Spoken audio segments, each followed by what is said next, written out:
Saya kira kita semua sering berdoa, dan kerap kali pemahaman kita berdoa berarti meminta yang kita mau, bukan yang Tuhan mau.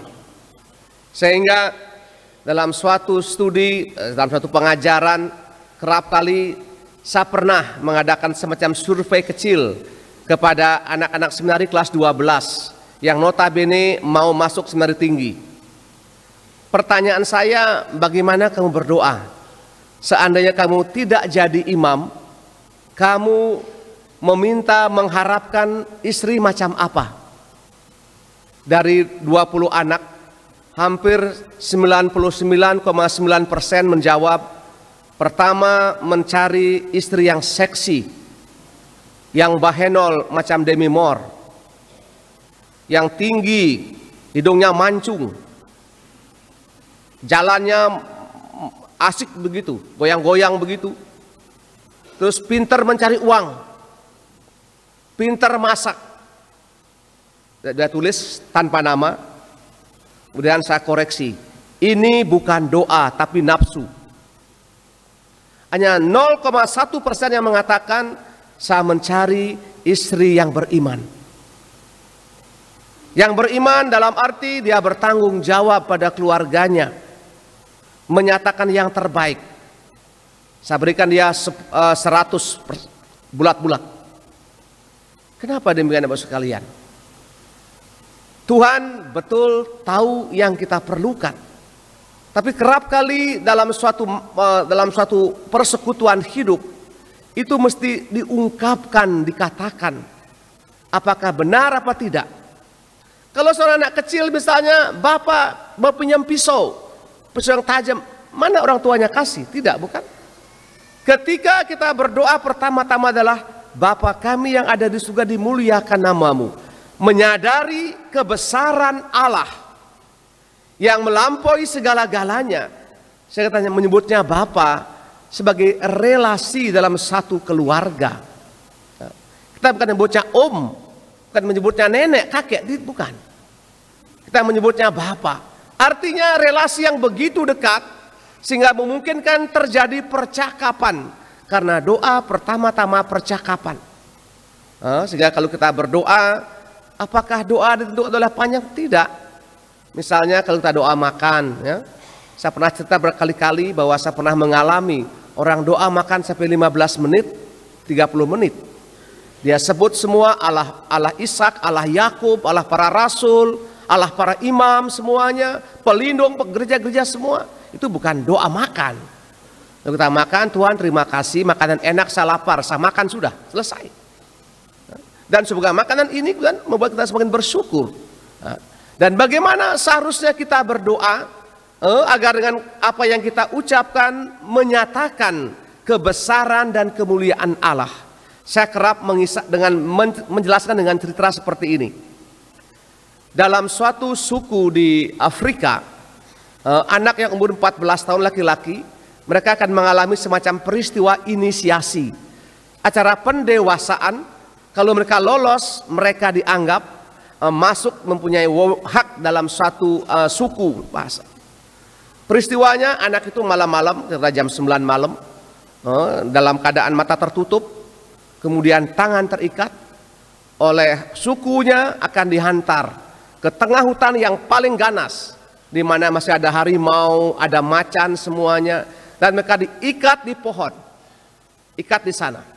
Kalau pagi mereka masih bertahan utuh, tidak dimakan binatang buas, maka ia punya hak masuk sebagai anggota suku.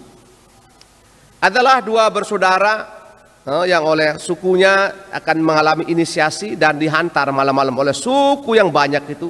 Mereka dihantar, masukkan di hutan, ditinggal. Bayangkan Anda bisa umur 14 tahun, kita kelas 2 SMP, hutan yang begitu gelap, nyamuk yang begitu banyak, dan mereka harus bertahan. Tidak boleh menangis, tidak boleh teriak, bertahan diam, menahan sakitnya nyamuk itu, suara binatang yang melolong, bertahan di situ. Kalau dia teriak, dia berontak, dia batal. Tidak boleh menjadi anggota suku. Dan dua anak ini sampai pagi dan selamat. Selamat. Ada banyak wartawan yang menunggu ini bagaimana informasi yang betul mengesankan ini. Setelah dia wawancara, apa yang terjadi? Kenapa kamu bisa tenang dan bertahan? Apa yang dikatakan? Saya sangat percaya bahwa saya tidak ditinggalkan sendirian. Saya pasti dijaga oleh bapak, om dan tantenya. Dan memang benar, jarak 50 meter, om bapaknya, tantenya ini siap berjaga-jaga dengan panah dan senapan. Ketika terjadi batang buas, dia akan dijaga. Dan itu dia tahu, sehingga dia sangat yakin akan penyertaan dari keluarga ini, dan dia bisa bertahan dengan selamat. Ini suatu saya kira bentuk doa yang luar biasa. Ada suatu keyakinan bahwa Allah hadir bersama kita, mengetahui apa yang kita perlukan, bukan yang kita inginkan. Sehingga berdoa pertama-tama menyatakan kemuliaan Allah, karena Allah mampu mengerjakan apa saja. Itu namanya Maha Kuasa. Apapun terjadi dengan hanya berkata terjadi. Persoalannya, apakah saya bisa menempatkan diri pada posisi yang pas sehingga kekuatan Allah ini nyambung dengan jiwa kita. Nah, tadi mendengar dalam Mazmur tanggapan, Tuhan mendengarkan doa orang yang beriman. Apa artinya beriman? Orang yang beriman, orang yang berkata-kata baik, yang berpikir baik, yang berbuat baik. Itu orang yang beriman. Sehingga orang yang demikian, apapun yang diperlukan, Tuhan akan melengkapi sedemikian rupa agar iman, perkataan, pikiran, perbuatannya semakin menjadi tanda kemuliaan Tuhan. Nah, sehingga kita mungkin, saya tidak tahu, mungkin kita di sini apa di tempat lain ya, kita gampang komplain dengan kebijakan-kebijakan di lingkungan, di paroki, di sekolah, mungkin saya tidak tahu.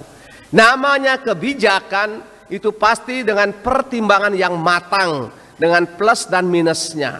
Nah, kalau misalnya saya menganjurkan umat misalnya atau anak sekolah, sekarang sekolah jam 7.30, bagaimana pagi kita rayakan misa dulu jam 6. Bagi saya ini dogma gereja, bukan semata-mata. Apa artinya dogma? Pondasi iman. Sebagai orang Katolik kita tahu bahwa Ekaristi adalah puncak dan pusat iman Kristiani. Kalau anak SD, SMP merayakan misa sebelum misa, artinya kekuatan Allah masuk dalam sumsum dan tulang anak ini. Dan kita semua memungkinkan anak ini berkembang menjadi anak yang baik karena kuasa Yesus lewat Ekaristi. Mungkin juga waktu di seminari kami membuat kebijakan, ada yang komplain datang bertahu. Kalau ketemu saya omong langsung, kita omong langsung baik-baik. Sebagai guru, sebagai pembina, kami lebih tahu. Karena kami memang belajar untuk itu. Belajar bagaimana membuat kebijakan. Namanya hidup orang banyak, mesti diatur. Apalagi di paroki yang banyak, ini mesti ada aturan. Meskipun bukan segala-galanya aturan, selalu ada perkecualian misalnya. Oleh karena itu, semoga kita, mungkin di keluarga, mungkin anak kita komplain sama orang tua, karena anaknya tidak, bapaknya mungkin tidak pernah pulang pagi, pulang malam, pulang pagi-pagi, mabuk lagi, dia komplain, itu wajar. Tapi kalau dia buat baik, anaknya komplain, ajak omong, bicara, maumu bagaimana. Nah, sehingga doa tadi dalam bacaan pertama, bagaimana terjadi negosiasi. Seandainya sekian orang baik, bagaimana Tuhan? Akhirnya Tuhan tidak membinasakan siapapun, meskipun hanya ada 5-10 orang baik. Kita mohonkan ini, semoga kita berani bernegosiasi, berani buat kebijakan, kemudian menyatakan sebagai ungkapan syukur doa kita. Tuhan mendengarkan doa orang yang beriman, orang yang berkata baik, yang berpikir baik, yang berbuat baik. Nah, kalau kita tidak berkata baik bagaimana? Kita maki semua orang, selalu tiap hari memaki orang, mertua dimaki, anak dimaki, ketua lingkungan dimaki. Itu namanya bukan doa. Dan orang yang demikian mendatangkan bencana bagi masyarakat di sekitarnya. Kita mohonkan ini sebagai orang-orang yang beriman agar doa kita didengarkan. Amin.